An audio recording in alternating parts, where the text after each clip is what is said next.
Rekan Dakta, kita langsung live Instagram bersama Pak Lahyanto. Assalamualaikum Pak Lahyanto. Waalaikumsalam warahmatullahi wabarakatuh. Ya, Apa kabar Ulfiana? Alhamdulillah sehat juga ya Pak. Alhamdulillah sehat walafiat. Berkah insyaallah. Berkah.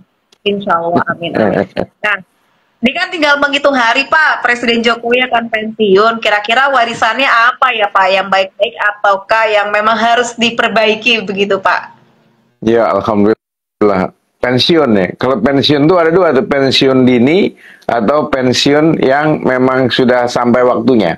Iya. Nah, ini kan orang masih berupaya meminta dia pensiun dini. Tapi kan waktunya sekarang tinggal 26 hari lagi ya, gitu. Ya. Karena kan udah tanggal 24 hari ini. Gitu. Jadi ya berharap ini juga husnul khotimah. Amin. Gitu, jangan sampai ada gejolak-gejolak di masyarakat gitu. Tetapi ya fakta-fakta yang ada di lapangan, orang kalau mau pensiun itu yang pertama harus siap-siap secara mental pensiun gitu. Apakah dia udah siap secara mental, tapi kan dia ingin pensiun dan kita lihat sudah menyiapkan anaknya untuk melanjutkan sebagai wakil presiden kan gitu. Nah, jadi kayaknya dia belum pensiun murni nih. Jadi kalau kita pensiun bekerja di perusahaan, anak kita masih kerja di situ, ya dia bisa cawe-cawe masih gitu. Kalau pensiun. Nah, secara mental kan dia belum siap pensiun. Gitu. Kemudian ya kalau pensiun lagi orang harus sudah siap dapat apa dia fasilitasnya, gitu kan? Ya. Biasanya kan kalau pensiun langsung, kalau di swasta kita langsung dapat uang pensiun secara penuh gitu. Kalau di pemerintahan, di pegawai negeri, pensiunnya masih berkelanjutan. Nah, presiden ini berkelanjutan, ya masih dapat uang 30 juta dari pensiunnya. Lumayan gitu. Terus dapat fasilitas, dapat rumah, kemudian dapat mobil, ya, dapat pengawal dari pegawai, dari staf di pegawai negeri juga. Jadi ada dari Pas Pampres. Nah, kalau kita lihat memang para pensiunan presiden itu yang paling menderita Bung Karno ya, karena memang nggak dapat fasilitas apa-apa, termasuk rumah kan nggak ada. Makanya sekarang nih pemerintahan Prabowo konon kabarnya udah menyiapkan juga rumah yang pernah ditunggui oleh Dewi Soekarno, yaitu rumah yang menjadi Museum Satria Mandala, itu konon kabarnya akan diberikan kepada Bung Karno. Jadi nanti Pak Prabowo tuh udah makin apa namanya memberikan fasilitas-fasilitas lah untuk Bung Karno gitu. Jadi ya keluarganya ya, untuk keluarga. Jadi kelihatannya mereka nyaman akan sama-sama, bahkan nanti dia dapat kursi di kabinet gitu. Nah, yang kedua Pak Harto ya, waktu dia pensiun dapat rumahnya itu yang di Menteng ya. Jadi dikasih uangnya 2,6 miliar udah dikasih Pak Harto. Ya udah. Nah, Giran Habibie juga dikasih rumah juga gitu. Kemudian Mega dikasih uangnya karena rumahnya ada di Menteng gitu. Kemudian Gus Dur yang kasihan dikasih tanah 2000 meter di kawasan Kuningan juga gitu, tapi nggak dibangun sama dia.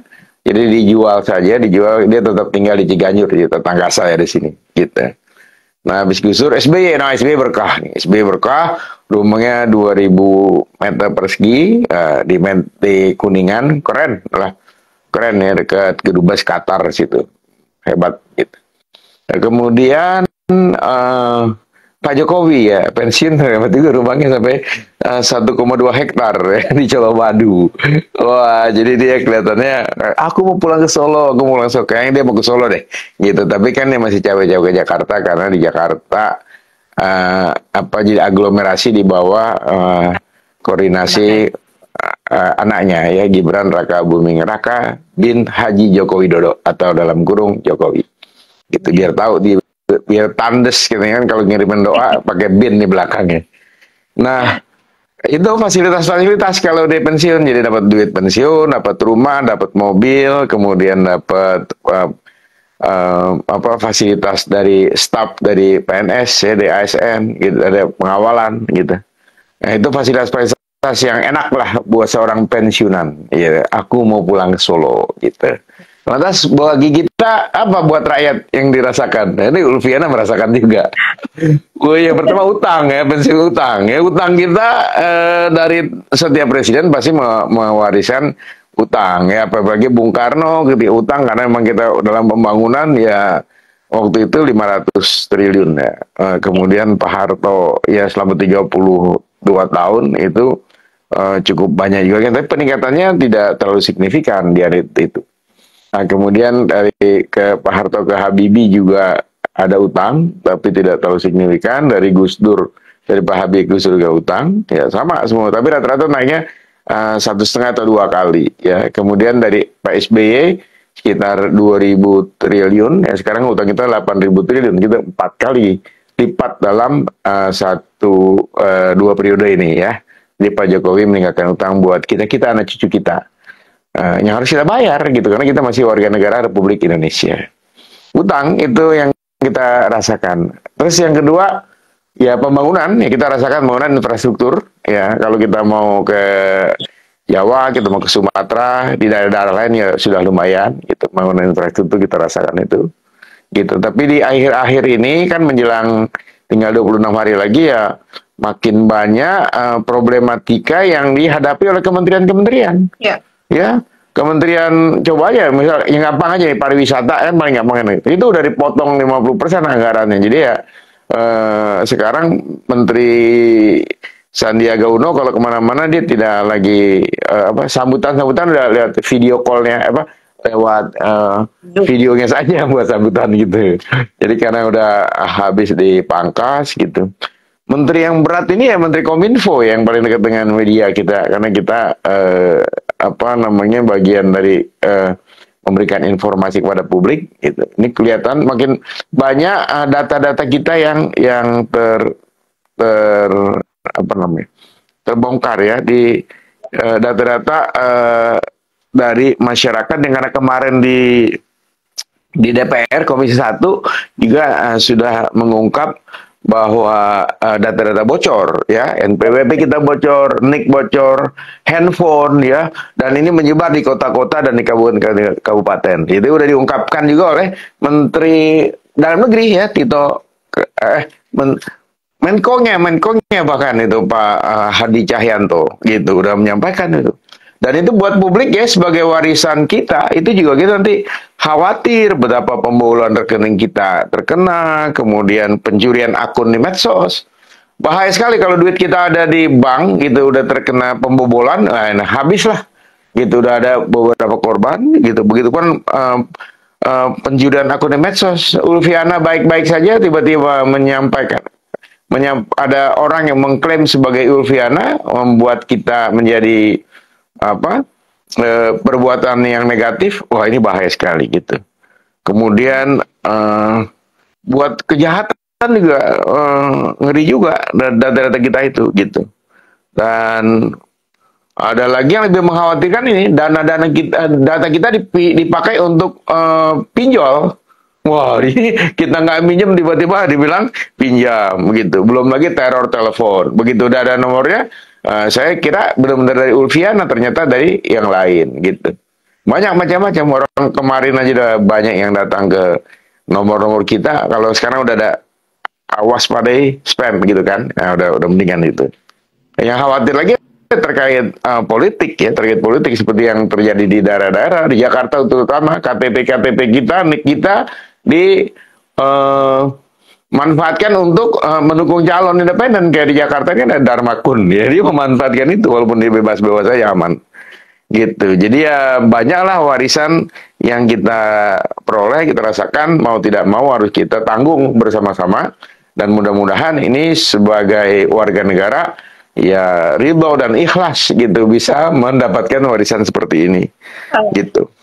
Nah, persoalan lain yang sekarang ramai juga ya pilkada yang sekarang udah orang makin banyak mengkampanyekan melawan kotak kosong gitu. Kemudian pengundian nomor-nomor sudah gitu. Ya. Jadi analisis media kita udah terbagi-bagi, mereka rata-rata puas dengan nomor masing-masing. Jadi kalau di Jakarta itu ada 3 ya, pasangan Ridwan Kamil dan Suswono dapat nomor 1, kemudian Dharma Kun dapat nomor 2, dan Pramono Anung dan Rano Karno dapat nomor 3 gitu. Semua merasakan happy dan merasa kalau nomor 1 putaran gitu. Nomor 3 kita nggak muluk-muluk lah, masa mau bikin Jakarta kayak Dubai, mau bikin Jakarta kayak New York, kejauhan gitu. Mungkin kita bikin yang ringan-ringan aja, program Patile, program Sarah, program Mas Karyo gitu. RT dikasih fasilitas, apa namanya, ruang-ruang publik ditambah, misalnya soal tempat untuk berkreativitas gitu. Kemudian kebudayaan dikembangkan. Jadi memang sangat kontras ya antara programnya Ridwan Kamil Suswono dan programnya Pramono dan Rano. Jadi ini juga bagian dari warisan menjelang Jokowi lengser karena tanggal 20 dia akan selesai, tanggal 20 November pilkada di seluruh serentak di seluruh Indonesia. Gitu, sabar aja, kita banyak warisan yang kita peroleh dari seorang presiden. Baik, baik. Pak, tapi warisan dari Pak Jokowi ini kira-kira akankah semakin menumpuk ketika Prabowo Gibran memimpin Indonesia, ataukah semakin berkurang nih Pak beban warisannya dari sebelumnya? Ya, ini kan karakter pemimpin beda-beda ya. Gitu. Kalau Pak Jokowi awalnya orang-orang terpesona sehingga dengan kesederhanaannya kita akan mengikuti. Jadi emang kan saya pernah bahas ada 4 karakter pendukung Pak Jokowi kan, gitu. Termasuk orang yang dari awal setia tetapi realistis. Begitu dia sadar, oh dia langsung pull out ya, langsung keluar. Itu ada yang baru setahun gitu. Ada lagi yang dari awal mudah antipati, udah nggak aneh, gue udah tahu persis waktu di Solo dan di Jakarta, gitu kan. Yang ketiga ini yang melihat perkembangan dari hari ke hari gitu. Ada on off juga dia gitu. Nah, yang keempat yang all out udah pokoknya apapun yang oleh Pak Jokowi udah bener aja, termasuk pemberian gratifikasi terhadap anak-anaknya ya. Terhadap anaknya pejabat kan 2 ya, yang wali kota di Medan dan wali kota di Solo ya. Jadi mantunya di Medan, di Solo. Nah, itu kan udah kita bahas minggu lalu bahwa sebenarnya gratifikasi itu bisa diungkap dengan model seperti yang disampaikan oleh ketua KPK, mantan ketua pengawas KPK ya, Pak Abdullah Mahua. Ya bisa saja gunakan seperti kasusnya Rafael, pejabat di pajak seperti yang dilakukan anaknya yang melakukan kegiatan gaya hidup hedonis itu. Sekarang kan Kaisang sama si Bobi ini jelas menggunakan fasilitas yang di luar kewajaran gitu kan, yang pada akhirnya sekarang menjadi populer sekali itu bahwa anak-anak presiden itu nebeng gitu. Jadi bapaknya nebang, menantunya nambang, Kaisang nebeng. Jadi itu sangat populer di kalangan masyarakat ya, baik di media mainstream maupun di media sosial. Gitu. Jadi warisan-warisan itulah yang akan kita rasakan nanti dan kita akan bereskan. Pak Prabowo bagaimana ya, tergantung kerjanya dia. Karena kan Pak Prabowo sudah rencana membuat kabinet ya, yang gemoy juga gitu. Karena kan ada 44 kementerian dari 34 kementerian gitu. Jadi udah undang-undang kabinet itu udah berubah gitu. Jadi ada peluang untuk itu. Ada 6 menteri perekonomian. Jadi menteri ekonomi dibagi-bagi ya. Keuangan dibagi juga, seperti yang sekarang sudah ada wakilnya 2, itu akan dibagi gitu.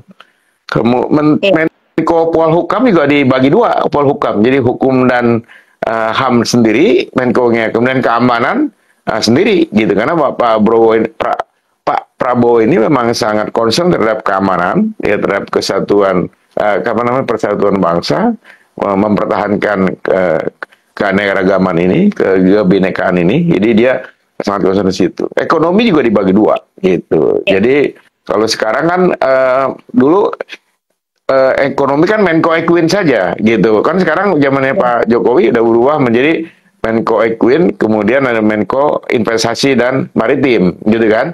Yang juga itu tiba-tiba di tengah saja itu ada perubahan itu. Nah, kemudian itu jadi 6 gitu, 6. Nah, berarti kan sisanya ada 38 menteri. 38 menteri kabinetnya juga berubah juga, dan pada akhirnya nanti ada wakil-wakil menteri untuk pembagian kepada partai gitu. Partai-partai yang dari awal sudah mendukung gitu seperti PAN, ya, terutama Gerindra, PAN, Golkar, nah itu dapat kursi cukup banyak gitu. Tapi yang baru-baru ini PKB, PKS, Nasdem itu cuma dapat 1-1 aja kabarnya. Jadi nah kasihan PKS sudah begitu menggadaikan semuanya cuma dapat 1 ya. Awalnya itu 3 gitu. Nah sekarang juga udah mulai di Jakarta terutama udah mulai ya menarikan dukungan terhadap Kim Plus gitu, karena di sini Jakarta kan yang populer kan tusuk ketiganya, coblos ketiganya, atau atau merebut suara anak abah gitu kan. Nah, suara anak abah saya lihat itu sudah banyak yang lari ke Bang Dul gitu karena beberapa timnya Anies, juru bicaranya Anies udah masuk ke tim suksesnya atau tim kampanye Pramono dan Bang Dul ini. Jadi menarik lah ini. Jadi termasuk pesta-pesta demokrasi terakhir menjadi warisan yang akan kita rasakan. Iya, baik. Ini tadi kan di awal sempat disinggung presiden-presiden ini dapat apa setelah mereka pensiun. Ternyata menteri yang sekarang juga dapat, meskipun hanya magang sebulan juga dapat seumur hidup nih Pak. Oh iya, sama pejabat negara itu ya, waktu dia DPR di pemerintahan, dia lagi di eksekutif, ya yang namanya menteri dirjen dapat, di DPR begitu juga ya, walaupun ya teman saya cuma 1 bulan jadi anggota DPR dapat gitu pensiunnya. DPRD juga begitu gitu, paling tidak kalau DPRD ya paling tidak dia bisa melanjut, dia sebagai incumbent ketika akan melanjutkan kampanye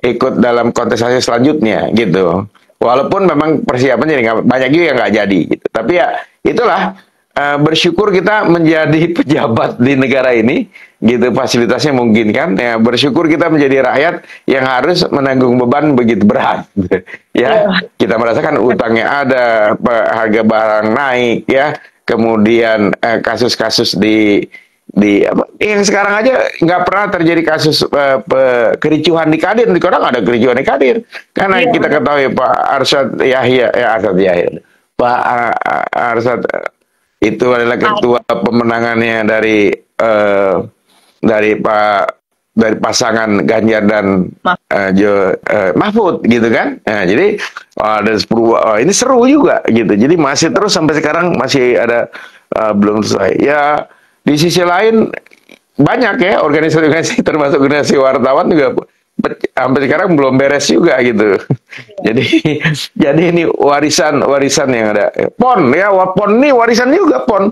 Belum pernah nih sepanjang sejarah PON ini menjadi sesuatu yang sangat menyedihkan ya. Jadi ini Kementerian Pemuda dan Olahraga juga punya andil yang sangat besar terhadap kegagalan daripada pesta dari olahraga ini. Dan ini terkait juga dengan politik juga, dia bilang, kata Menporanya gitu. Jadi ya saling menyalahkan paling mudah dilakukan oleh para pejabat yang akan segera selesai dalam 26 hari. Jadi banyak orang yang menghitung hari gitu. 26 hari lagi kita akan terbebas dari ini, 26 hari kita akan merasakan suasana baru. 26 hari lagi kita, besok 25 hari lagi, terus orang sedang menghitung hari bagaimana ingin merasakan kemerdekaan yang selanjutnya. Baik. Ini ada komentar juga, ada rekan Bagus Swiss Marjito, nepotisme ini memang sudah kayak udah jadi biasa ya Pak ya? Ya, KKN kan memang diatur dalam undang-undang ya. Kolusi, korupsi, dan nepotisme. Menurut F. Saifullah Fatah, ya korupsinya belum terungkap, gitu ya, belum terungkap. Tapi bisa diungkap menurut Pak Abdul Mahwa ya melalui proses di KPK, gitu. Karena apa? Itu sudah LHK, ada laporan keuangan pejabat negara kan. Nah, jadi itu dia harus diungkap gitu untuk urusan korupsinya. Nepotisme ya jelas. Nepotisme kan dari awal ketika ada keputusan nomor 90 di Mahkamah Konstitusi yang pada akhirnya sangat populer sekali disampaikan bahwa ini adalah anak haram konstitusi. Ya itu dari mahasiswa, dari dosen di perguruan tinggi tiap hari bahas itu. Gitu. Jadi dosen-dosen ini selesai lagi break, membahas bagaimana perkembangan negara. Itu yang setiap hari kita rasakan, kita lakukan. Kenapa? Ini kan bagian dari memberikan pencerahan kepada para mahasiswa. Gitu. Jadi nepotismenya sudah jelas gitu. Kolusinya udah kelihatan benar gitu. Jadi ini tinggal tunggu waktu bagaimana apakah pemerintah saat ini bisa berbuat dan bergerak gitu. Di sisi lain ya makin diungkap kan persoalan-persoalan rivalitas Pak Prabowo dan Pak Jokowi 2019 melalui akun Fufu Fafa itu ya, artinya kalau dalam bahasa istilah Solo itu Fufu Fafa itu jadi duda gitu. Ada 3 persoalan yang diungkapkan di situ. bagaimana Pak Prabowo disindir sebagai seorang duda, kemudian yang gagal berumah tangga, kemudian anaknya disebut juga di situ. Jadi ya disebut jenderal pecatan juga. Jadi ya memang udah makin terungkap ya, ini di media-media disampaikan benar di situ ketika kita mau bayar GoPay, muncul nama Raka Buming Raka gitu, Gibran Raka Buming Raka gitu. Kemudian alamatnya begitu juga. Jadi ya makin transparan lah, ini bagian dari warisan yang kita peroleh ya. Dan kebebasan pers juga, indeks kebebasan persnya itu meningkat. Ini juga bagian dari warisan yang kita rasakan. Itu dilakukan oleh Dewan Pers ya dari tahun ke tahun gitu. Walaupun di sisi lain juga banyak tantangan dan perjuangan harus dioptimalkan oleh insan pers ini sebagai pilar demokrasi yang keempat. Siap. Kita berdoa saja, menghitung hari mundur nih Pak ya. Berjuang dan berdoa, ya, berjuang aja. Jadi kalau kata Roma Irama, berjuang sekuat tenaga. Tapi jangan lupa perjuangan harus disertai doa, gitu. Karena berjuang tanpa doa, ya akan kurang berkah. Tapi berdoa saja tanpa berjuang itu sia-sia. Nah, perjuangan doa yang paling hebat adalah berjuang, gitu. Ya, nah ini bagian dari perjuangan kita ini untuk menegakkan nilai-nilai demokrasi, menegakkan penyampaian informasi kepada masyarakat. Siap, baik. Kebebasan pers. Ya. Terima kasih Pak Lahyanto. Sehat selalu. Assalamualaikum warahmatullahi wabarakatuh. Waalaikumsalam warahmatullahi wabarakatuh. Rekan dokter, demikian ulasan media bersama penguji kompetensi wartawan LPDS sekaligus penulis buku Bapak Lahyanto Nadi.